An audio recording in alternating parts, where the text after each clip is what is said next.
আসসালামু আলাইকুম সবাইকে। সিম্পল মেয়ের পক্ষ থেকে আমি হাজির হয়ে গেলাম ডে টাইম একটা মেকআপ লুক নিয়ে, যেটা 16 ঘন্টা একদম পার্মানেন্ট একটা মেকআপ লুক দিবে আপনাকে।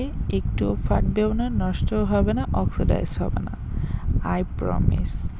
এই পারফেক্ট গ্ল্যাম লুকটা ডে টাইমের জন্য কিভাবে আমি করলাম সেটাই আপনাদের সাথে শেয়ার করব, আর কিভাবে এটাকে লং লাস্টিং করেছি সেটা কিন্তু শুরু থেকে শেষ পর্যন্ত দেখতে হবে। আমি খুব ভালো মতো আবার ফেসটাকে ক্লিন করে নিয়েছি। এমতো অবস্থায় আমার মুখে আসলে কোনো প্রোডাক্ট দেওয়াই নেই, যেহেতু এটা সামার সিজন। সো আমি কোনো প্রকার কোনো ময়শ্চারাইজও ব্যবহার করব না, ডিরেক্ট প্রাইমারটা ফেসে অ্যাপ্লাই করছি। আর আইব্রোসটা আমি আগেই ড্র করে নিয়েছিলাম।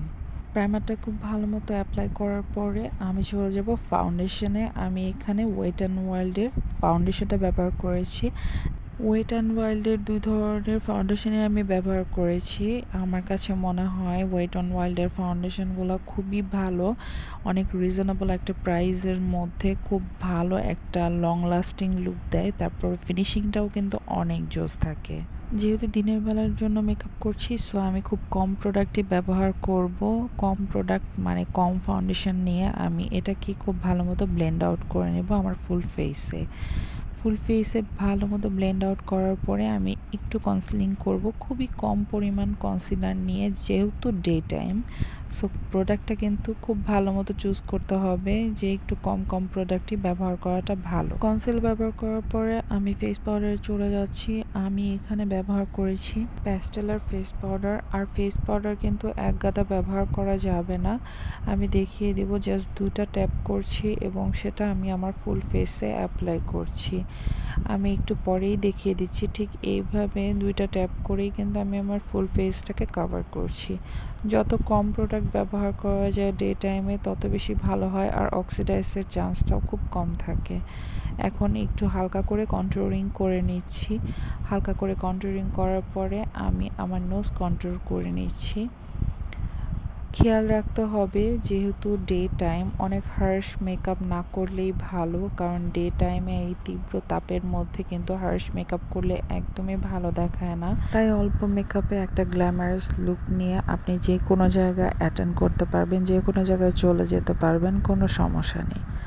সো এখন আমি আমার আইতে একটা খুবই লাইট একটা, কি বলবো, এটা ঠিক আমার যে হেজাবটা দেখতে পাচ্ছেন, স্কার্ফটা দেখতে পাচ্ছেন, এরকম একটা কালার আমি চুজ করে আমি আমার ফুল আইতে কভার করে দিয়েছি, খুবই হালকা, খুবই সফট করে।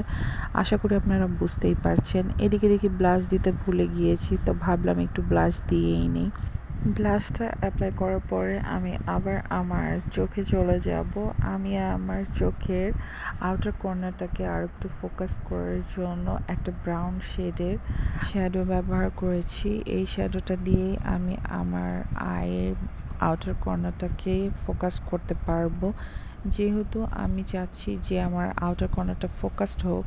আর তাছাড়াও অনেক বেশি ডার্ক কিছু চাচ্ছি না, দিনের বেলায় লাইটের মধ্যে খুব হালকাভাবে কাজটা করতে চাচ্ছি, তাই আমি এই কালারটা চুজ করেছি। সো এটা আপনাদের প্রেফারেন্সে, আপনারা যেমন চান। জাস্ট অল্প একটু প্রোডাক্ট নিয়ে আমি ঠিক এইভাবে আমার 2 চোখের আউটার কর্নারটা ফোকাস করে ফেললাম, এবং চোখের নিচেও একটু দেব। এটা আমার খুবই পছন্দ, আমার মনে হয় চোখটা অনেক বেশি ফোকাস হয়। আমি এখন আমার সেটিং স্প্রেটা ব্যবহার করব। আমি রেভলিউশনের কম্বিনেশন স্কিনের জন্য যে সেটিং স্প্রেটা আছে সেটা ব্যবহার করছি। আপনারা আপনাদের স্কিন টাইপ অনুযায়ী সেটিং স্প্রেটা ব্যবহার করবেন। এই সেটিং স্প্রেটাই কিন্তু 16 ঘন্টা আমার এই মেকআপ লুকটাকে একদম যেরকম করেছি ঠিক সেরকমই রাখবে। সো আমি এখন একটু মাস্কারা দিয়ে নিলাম। এটাই কিন্তু আমার লাস্ট মেকআপের লাস্ট স্টেপ। আমি এখন জাস্ট একটু মেরিল পমেড দিয়ে নিয়েছি।